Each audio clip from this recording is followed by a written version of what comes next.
का। और ये भी क्वेश्चन आप लोग के इंपॉर्टेंट क्वेश्चन है। बिल्कुल आप लोग जैसे फ्री अंदाज में आप लोग क्या करें और खुले मिजाज में आप लोग क्या करें, पढ़ाई का आनंद ले, है ना। तो हमारे साथ जेटी एकेडमी के साथ आप लोग जुड़े रहे हैं और आप लोग को पहले भी हमने बताया था कि रिजल्ट को आप लोग का टेंशन नहीं लेना है, वो टेंशन हम लोगों पे छोड़ दीजिए। आपको एक ही चीज टेंशन करना है कि हमारा वीडियो आप लोग को जो है से पूरी तरह से जो है से पहुंच गया हो, तो आप उसे जो है से देख करके याद कर ले, रिवीजन कर ले, बहुत अच्छा से पढ़ाई कर ले, है ना। तो क्या हो सकता है कि एग्जाम हॉल में आपका वही क्वेश्चन पूछे, रिलेटिव अगर वही क्वेश्चन अगर आ गया तो आप तो अगर याद रहेगा तो आप टिक कर दीजिएगा, अगर याद नहीं रहेगा तो आप क्या कर सकते हैं, छोड़ देते हैं, है ना। तो वही जो है से वहीं से रिजल्ट की जो है से आशंका जो है से बढ़ जाती है कि आपका रिजल्ट कैसा हो ना हो, वहीं से पता चल जाता है। चलिए, तो आज का हमारा ये क्वेश्चन है, पहला क्वेश्चन हमारा कह रहा है क्या कि नर युग्मक एवं मादा युग्मक के संयोजन से बनता है। नर युग्मक कहता है कि नर और मादा युग्मक के संयोजन से, दोनों के युग्मक के संयोजन से क्या बनता है बाबू। तो आपका देखिए ना, ऑप्शन दिया है 4, एक युग्मनजन, दूसरा वीर्य, तीसरा अंडाणु, चौथा शुक्राणु, है ना। तो युग्मक से युग्मनज का निर्माण होता है। किसका? युग्मनज का निर्माण होता है। क्लियर है? तो ऑप्शन नंबर आपका कौन जाएगा बाबू? ए जाएगा। चलिए नेक्स्ट क्वेश्चन आपका कहा जा रहा है क्या,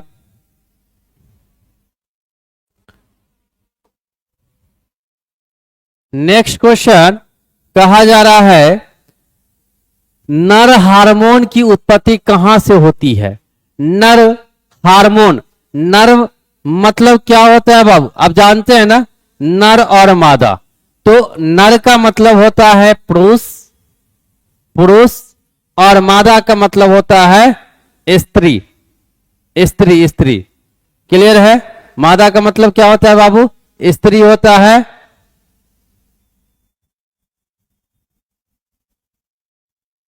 चलिए, तो समझ गए। तो इसमें आपको पूछ रहा है कि नर हार्मोन की उत्पत्ति कहां से होती है। नर में जो हार्मोन जो उत्पत्ति होती है, पुरुष में जो हार्मोन उत्पन्न होती है वो विरसन में होती है। कहां होती है?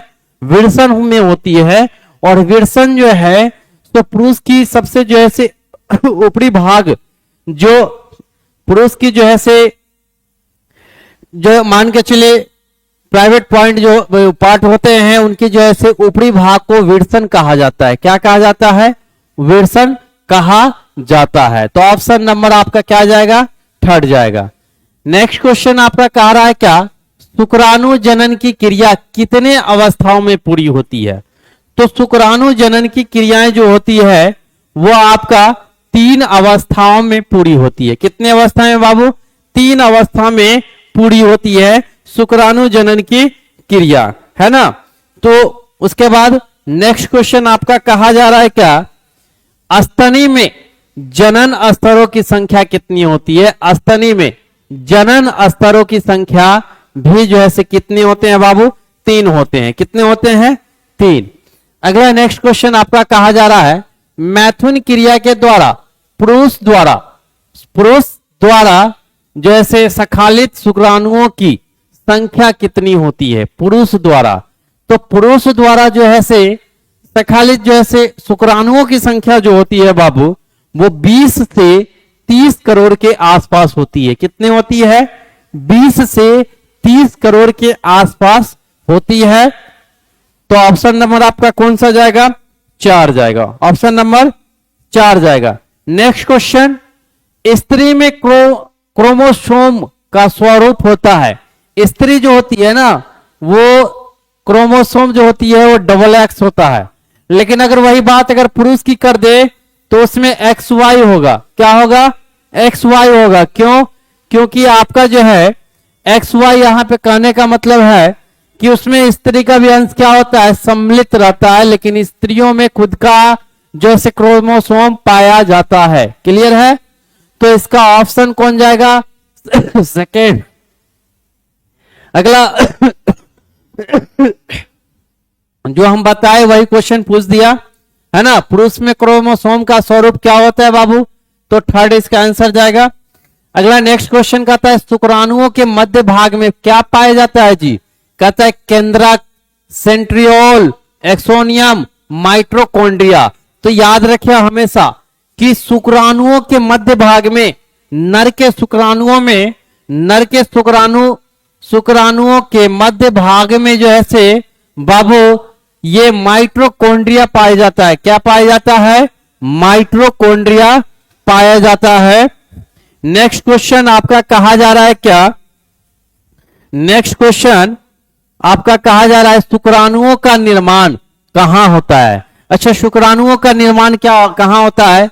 अधिविर्सन में, प्रोसेस्ट ग्रंथि में, शुक्रवाहिनी में, विर्सन में। तो याद रखें हमेशा शुक्राणुओं का जो निर्माण होता है बाबू, किसका?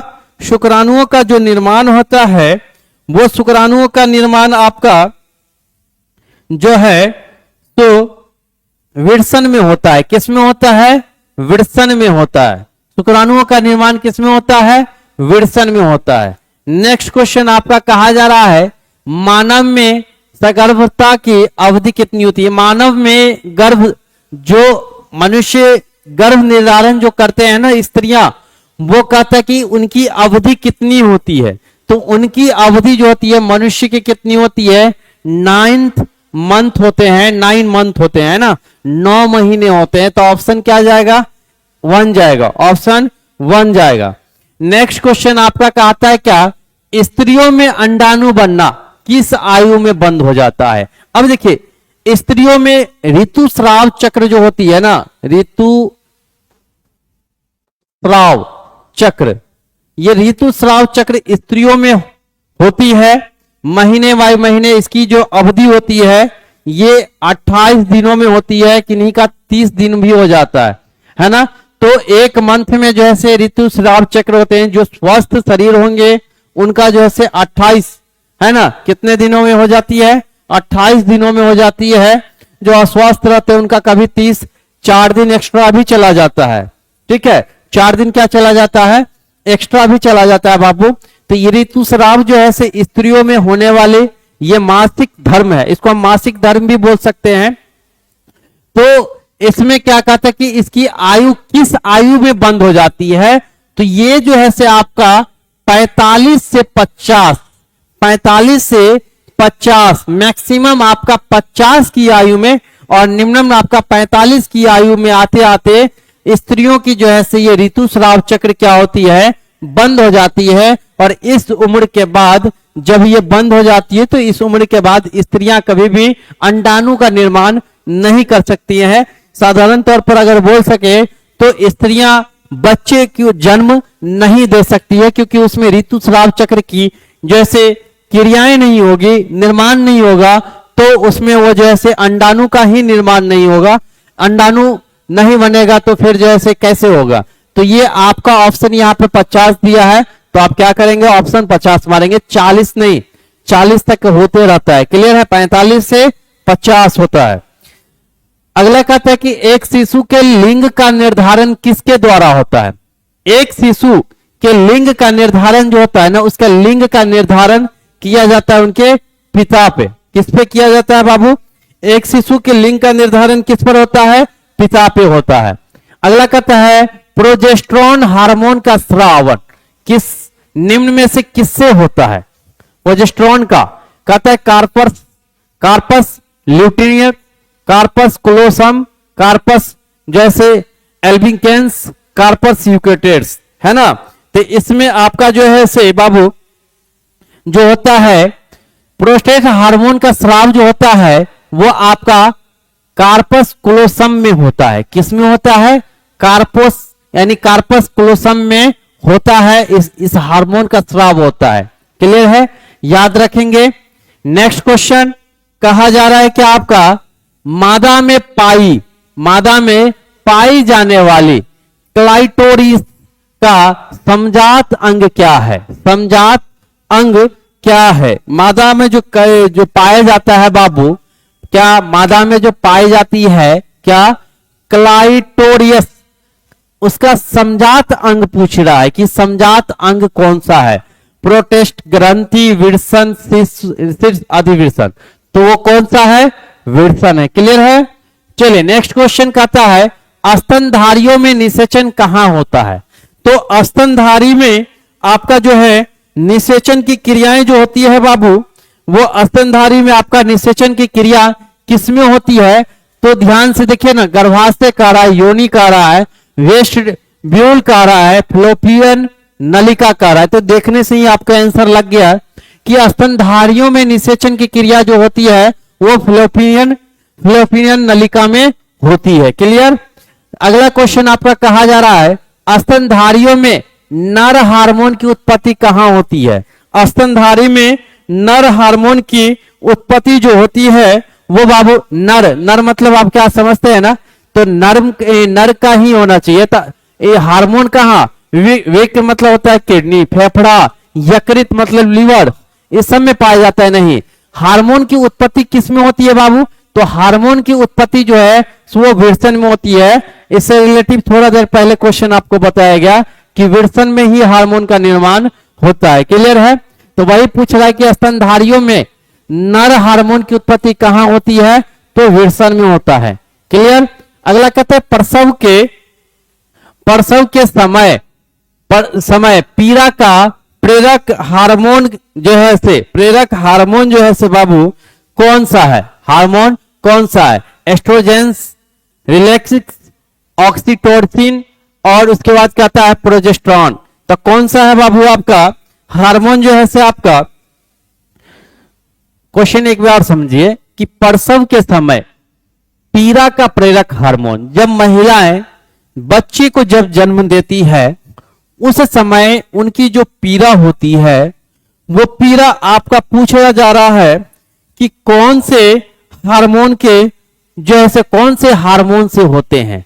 तो वो हार्मोन का नाम है, जब महिलाएं बच्चे को जब जन्म देती हैं उस समय उनकी जो पीड़ाएं होती है यानी दर्द जो होती है वो जो ऑक्सीटोसिन हार्मोन की कारण जैसे उनकी पीड़ाएं होती है, उनकी पीड़ा होती है। क्लियर है? चलिए अगला कहता है फर्टिलाइजन नामक रसायन स्रावित होता है किसमें? एक्रोसोम से, परिपक्व अंड से, शुक्राणु से, तो ध्रुवीय काय से। तो आप लोग समझ गए कि इसका किसका हो जाएगा? तो फर्टिलाइजेशन नामक रसायन जो होता है बाबू वो परिपक्व अंड से होता है। किससे होता है? परिपक्व अंड से होता है। नेक्स्ट क्वेश्चन आपका कहता है क्या 200 शुक्राणुओं के निर्माण के लिए कितने सेकेंडरी जैसे स्पर्मेटोसाइट की आवश्यकता होती है ना? कितने की आवश्यकता होती है बाबू? 200 में। तो 200 में जो है से आपका 100 की आवश्यकता होती है। 200 शुक्राणुओं के लिए 100 जैसे स्पर्मेटोसाइट की आवश्यकता होती है। नेक्स्ट क्वेश्चन आपका कहा जा रहा है एक स्वस्थ महिला के पूरे जीवन काल में उत्पन्न कुल अंडों की संख्या कितनी होती है? जो एक स्वस्थ महिला होती है ना उनके पूरे जीवन काल में जो है अंडों की संख्या यानी कुल अंडों की संख्या कितनी होती है? तो 400 होती है। कितनी होती है? 400 होती है उनके पूरे जीवन काल में। क्लियर है? अगला कहता है ऋतुस्राव चक्र किसमें होता है? ऋतुस्राव चक्र बोले थे ये मानव में होने वाले हैं। तो देखिए ना आपका यहां पर दे रहा है मनुष्य में, बंदर में, चिंपैंजी में, इन सभी में। तो बंदर और चिंपैंजी भी एक मानव का ही रूप है ना, उसी का रूप है। और ये भी जो है क्रियाएं जो है इन्हीं की तरह होती है, मनुष्य की तरह होती है। तो ऋतुस्राव चक्र भी इसी में होती है। तो इन सभी में जाएगा। किस में जाएगा बाबू? इन सभी में जाएगा। अगला क्वेश्चन आपका कहा जा रहा है क्या बाबू कि भारत में परिवार नियोजन कार्यक्रम कब शुरू किया गया था? तो भारत में जो है परिवार नियोजन जो है कार्यक्रम कब शुरू किया गया था? 1951 में किया गया था। कब किया गया था? 1951 ईस्वी में किया गया था भारत में परिवार नियोजन कार्यक्रम। क्लियर है। चलिए नेक्स्ट क्वेश्चन आपका, स्वतंत्रता प्राप्ति के समय भारत की जनसंख्या कितनी थी? तो जब भारत आपका आजाद हुआ था उस समय का पूछ रहा है कि भारत की जनसंख्या कितनी थी, तो लगभग आपकी जो थी वो 35 करोड़ है। और आज का कितना है बाबू? 1.42 करोड़ है ना, मतलब कि 142 करोड़ इतना आबादी अभी है आपका। क्लियर है। और पहले कितना था? जब जब भारत स्वतंत्र हुआ था, यानी भारत जब आजाद हुआ था उस समय लगभग 35 करोड़ था जी। नहीं, अब 142 के आसपास पहुंच गया। हमारे अंदाज से तो 150 करोड़ पूर गया है ना, 1.50 कहेंगे। क्लियर है। तो इस कंडीशन से देखिए जनसंख्या कितना बढ़ता जा रहा है, जनसंख्या कितना बढ़ रहा है, बेरोजगारी कितना बढ़ रहा है। तब लोग कहेगा बेरोजगारी है। बेरोजगारी खत्म करने का एक ही नियम है, जनसंख्या वृद्धि को रोक लगाना। जब तक जनसंख्या वृद्धि में रोक नहीं लगेगी बाबू, तब तक इसे बेरोजगारी को कोई सा भी सरकार कैसा भी आ जाए नहीं खत्म हो सकती है। क्योंकि पहले क्या थी, जनसंख्या कम थी तो उसी हिसाब से लोग कम जैसे पैसे में यापन कर लेते थे, उनके नौकरी सारे चीजों से जो सुख सुविधाएं मिलती थी। लेकिन आज जिस तरीके से आपका जनसंख्या बढ़ रहा है, आने वाले समय में अगर इसी तरीके से जनसंख्या का क्रम अगर बढ़ता जाए तो हो सकता है तो लोग खाने के लिए तरस जाएंगे, उनको पूरी तरीके से खाने नहीं मिल पाएगी, है ना। और लगता है कि वो आधे जीवन बिता पाएंगे। आधे जीवन जैसे कि देखिए ना, पहले की मनुष्य की जीवन अवधि कितनी थी? 100 थी। पहले की 100 थी, घट के कितनी हो गई है? 60। तो आने वाले समय में घट के कितनी आ जाएगी जी? 30 आ जाएगी। नहीं, बस वही आधे जीवन ही बिताएंगे। आधा जीवन बिताने के बाद कहानी खत्म हो जाएगा। तो पहले से अब बच्चे से ही शादी उदी होना शुरू हो जाएगा। चलिए आगे कहता है 1900 ईस्वी में पूरे विश्व की जनसंख्या कितनी थी? 1900 ईस्वी में पूरे विश्व की जनसंख्या कितनी थी? लगभग 2 अरब थी। कितनी थी? लगभग 2 अरब थी। आज जो है से बाबू उसका जो है अगर मान के चलिए आज देखिए तो अंदाज जो है से 2 अरब होगा। लग रहा है कि 200 अरब टप गया होगा। क्लियर है। चलिए नेक्स्ट क्वेश्चन कहता है इनमें से कौन यौन संचरित रोग है?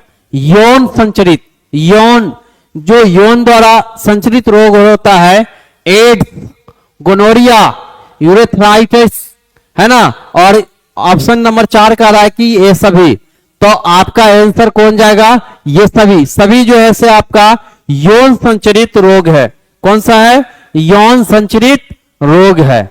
अगला क्वेश्चन कहता है टेस्ट ट्यूब बेबी प्रक्रिया में प्रारंभिक भ्रूण का स्थानांतरण किसमें कराया जाता है?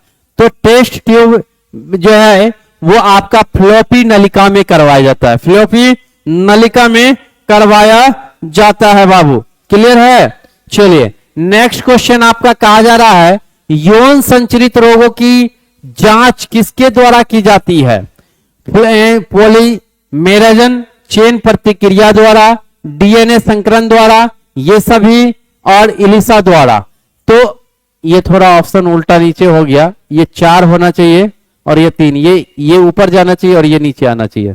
तो देख लीजिएगा, तो यहां से भी आप मिला लीजिए, ये 3 हो गया आपका और ये आपका 4 हो गया। क्लियर है।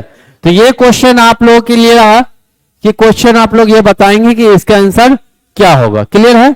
चलिए नेक्स्ट क्वेश्चन देखते हैं जनन एवं बाल स्वास्थ्य सेवा कार्यक्रम निम्न में से किस नाम से प्रेरित किया गया, किस नाम से प्रसिद्ध किया गया है ना, किया जाता है, किस नाम से किया जाता है? जनन एवं बाल स्वास्थ्य का RCH, FCH, FCH, उसके बाद आपका कहता है SCH और SCH, है ना। तो ये आपका जनन स्वास्थ्य बाल का जो है वो आपका कार्य क्या, इसमें आ जाएगा आपका RCH आ जाएगा। क्या आ जाएगा? RCH आ जाएगा। क्लियर है। चलिए अगला क्वेश्चन आपका कहा जा रहा है जनसंख्या दिवस किस दिन मनाया जाता है जी? बताएंगे जनसंख्या दिवस किस दिन मनाया जाता है? तो जनसंख्या दिवस जो है ऐसे 21 जुलाई को मनाया जाता है। कब मनाया जाता है? 21 जुलाई को जनसंख्या दिवस मनाया जाता है। उस दिन क्या नारा लगाते हैं कि जनसंख्या और बढ़ाओ, है ना? नहीं, जनसंख्या पर रोक लगाओ, ये नारा जरूर लगाना चाहिए। तो जनसंख्या दिवस आपकी जो है 21 जुलाई को मनाया जाता है। ये क्वेश्चन आपको पूछा जाएगा। जनन स्वास्थ्य से तात्पर्य क्या है? जनन स्वास्थ्य से तात्पर्य क्या है? व्यवहारात्मक स्वास्थ्य, भावात्मक स्वास्थ्य, शारीरिक स्वास्थ्य, और उपरोक्त कह रहा है कि सभी, है ना? तो जनन स्वास्थ्य आपका क्या आता है? जनन स्वास्थ्य आपका सारा कंडीशन होना चाहिए। जब जनन की क्रिया होती है, जनन स्वास्थ्य जब होती है, तो उसका तात्पर्य होता है वहां पे आपका व्यवहार कैसा हो, भावात्मक आपका भाव कैसा है उसके प्रति, और उनकी शारीरिक जैसे सही है या क्या है, ये सभी जैसे उनमें गुण विद्यमान होनी चाहिए। क्लियर है? अगला कहता है सहेली है महिलाओं के लिए बंधकरण की शल्य विधि, महिलाओं के लिए मुख्य गर्भ निरोधक, महिलाओं के लिए डायफ्राम, उपरोक्त में सभी। तो आपका जो पूछा जा रहा है बाबू, वो पूछा जा रहा है कि सहेली क्या है। तो सहेली आपका जो है, सहेली एक दवा है। क्या है? एक दवा है, और वो दवा है महिलाओं के लिए मुख्य गर्भ निरोधक है। क्या है? मुख्य गर्भ निरोधक। यदि अगर कोई नर और मादा निषेचन की क्रियाएं करती है और अंडाणु का निर्माण होकर के जो बच्चे का जन्म देते हैं, उनको अगर उनको लगे कि हमें अभी जरूरत नहीं है बच्चे को, तो ये नामक दवा आप क्या कर सकते हैं, खा करके, और उनको जैसे क्या कर सकते हैं, रोक लगा सकते हैं। तो ये आपका सहेली जो है महिलाओं के लिए मुख्य गर्भ निरोधक दवा है। क्लियर है? चलिए अगला कहता है कि मादा में मुख्य गर्भ निरोधक निम्न में से किससे रुकती है? निषेचन, रोपण, अंडोत्सर्जन, इनमें से कोई नहीं। तो बताएंगे कि मादा में जो है से आपका कहता है कि मुख्य गर्भ निरोधक निम्न में से किससे रुकता है? तो गर्भ निरोधक रुकता है अंडोत्सर्ग से, है ना? इससे जो है मादा के मुख्य गर्भ निरोधक क्या होता है? रुकता है। अगला कहता है क्या? अंड वाहिनी में सीधे युग्मक प्रवेश की तकनीक है। यह क्वेश्चन आप लोग को बताया गया था कि मादा में नर का शुक्राणु सीधे जो है अगर पहुंचाया जाता है, मादा में शुक्राणु की जो है मादा की यौन में अगर शुक्राणु की जो डायरेक्ट अगर भेजा जाता है, तो किसके माध्यम से भेजा जाता है? तो आईवीएफ के माध्यम से भेजा जाता है। ये भी क्वेश्चन आपको बताया गया था। तो वही कहता है कि अंडवाहिनी में सीधे युग्मक प्रवेश करने की तकनीक क्या कहलाता? आईवीएफ के द्वारा किया जाता है। क्लियर है? अगला क्वेश्चन कहता है कॉपर टी से निकलने वाले आयन होते हैं।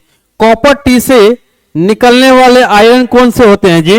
तो कॉपर टी से जो है आपके निकलने वाले जो आयन होते हैं वो है आपके, कहता है कि एयू के, सीयू के, एफई के, एजी के। तो सीयू के है, कौन सा है? कॉपर टी से निकलने वाले आयन जो होते हैं आयरन, वो सीयू के है। नेक्स्ट क्वेश्चन आपका कहता है क्या मानव में 1 महीने की सगर्भता के बाद भ्रूण में निर्मित होता है? भ्रूण में निर्मित होता है, क्या होता है जी? हृदय होता है। क्या होता है? भ्रूण में निर्मित हृदय होता है। तो ये क्वेश्चन आप लोगों का था, और जो है इसे मान के चलिए ये क्वेश्चन आप लोगों को 35 क्वेश्चन करवाया गया। इसी तरीके से क्वेश्चन आप लोग का पूछा जाता है। तो ये क्वेश्चन आप लोग जो है जरूर याद कर ले, इससे रिलेटिव जरूर क्वेश्चन आपको इसमें से आएंगे ही आएंगे। क्लियर है? इसमें कई शक दिक्कत नहीं है। तो आराम से मगन होकर के तैयारी करें, और एग्जाम अब जो है दिन बहुत ही नजदीक आ गया है। तो अब तो इधर उधर का तो साफे जो है फ्री आप लोग के पास टाइम नहीं हो, तो क्या करता है एकदम ध्यान लेकर के पढ़ाएं। क्लियर है? ध्यान से आप क्या करें, पढ़ाई करें, आपका सिलेबस खत्म होगा। क्लियर है? चलिए आज भर के लिए इतना ही।